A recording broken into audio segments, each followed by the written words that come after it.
I don't know what's a bigger discussion to open up with tonight: the WWE Hall of Fame or Flash Funk meets Rikishi meets Akeem meets. Let's talk about him first, because this has been. I mean, it's funny that he's the lead story, but he's been.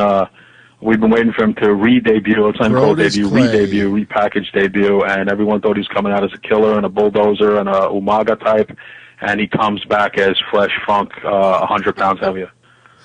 What'd you think? I mean, I thought it was funny. You know, I mean, it's a throwback. It reminds me of the Godfather days, the Flash Funk days, the gimmick. I don't think it has anything to do. I think some people I saw writing about racist.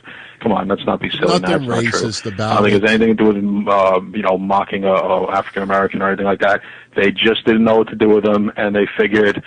We've done the bulldozer thing before. We've done the wrecking machine thing before with Mike Knox and with all these guys. We pushed them as a monster.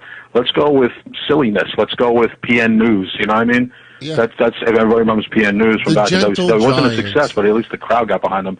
It's going to be a slow process, I think, because people don't know what to make of this guy. Like I said, I think they're trying to make him a cross between Flash Funk, Godfather, and PN News, and if it works, we'll see in the next couple of weeks. They'll kill it immediately if it's bombing. It won't go that long. It won't go more than 3 weeks if it sucks. WWE doesn't let it linger on too long. Look with Mason Ryan. They changed it, took him back, put him in, took him back. The WWE is not going to let that linger. So if it's not working in the next couple of weeks, it'll be done, and who knows? He'll either get repackaged or get released, but he's got to make it work. He's got to make it work. Does he have the charisma to make it work, though? That's the question. Yeah. Does anybody know who Rhea and Isabel were? They're pretty hot, though. Who were they? I have no idea. I just call them Rhea and Isabel because they just look like a Rhea and Isabel. Oh, I don't know. That's not their names. Mish, what'd you think of Brodus' debut? I'm looking at it from the senses that WWE always needs a giant goofball. And ever since Great Khali is now gone, they don't have a giant goofball. Enter Broudus Clay. He's filling in the gap, of the Rikishis, of the PN News, of the giant. Akeem, yeah.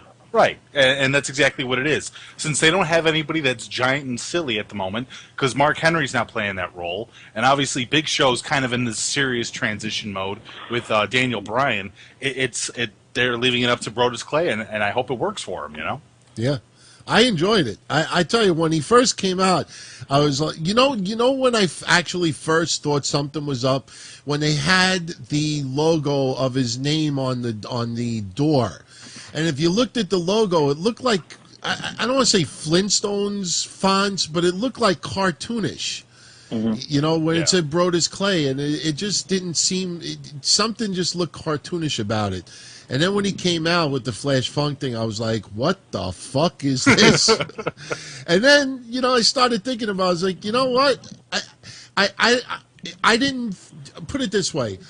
I think I was just more surprised because we thought, like Kev said, that this guy was going to come out like a monster. You remember, John Laurinaitis when he was cutting those promos, in Storyline, of course, saying that Brodus Clay's angry and he can't wait and we're going to unleash him. And, they portrayed it as if he was going to be some type of monster. And he is. He's just a gentle giant. Right. But I laughed my ass off when he was talking in the ring and he was like, my bad.